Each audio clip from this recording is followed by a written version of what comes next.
పిల్లలు ఎలా ఉన్నారు? అందరూ బాగున్నారు కదా? ఈరోజు మనం ఒక మంచి కథ చెప్పుకుందామా? ఈ కథ పేరు సహనం. ఒక ఊరిలో ఒక తాత మనవడు ఉండేవాళ్ళు. ఆ తాత పేరు పరంధామయ్య. మరి మనవడి పేరు అర్జున్. రోజు తాత మనవాళ్ళు ఇద్దరు పార్కుకు వెళ్తారు. అక్కడ కొంతసేపు గడుపుతారు. మళ్ళీ ఇంటికి వస్తారు. ఇదే వాళ్ళ దినచర్య.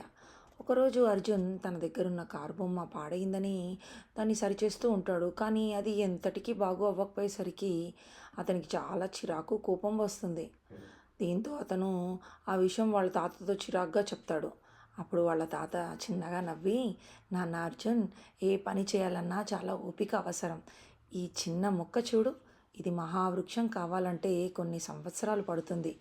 కాబట్టి నా బంగారు తండ్రి, నువ్వు ఓపికగా కూర్చొని దీన్ని ఒక్కొక్క పార్ట్ నెమ్మదిగా బిగిస్తే ఆ కారు బొమ్మ చక్కగా పనిచేస్తుంది. ఆ మాట విన్న అర్జున్, సరే తాతయ్య అని నెమ్మదిగా ఓపికగా ఒక్కొక్క పార్ట్ సరిచేస్తూ ఉంటాడు.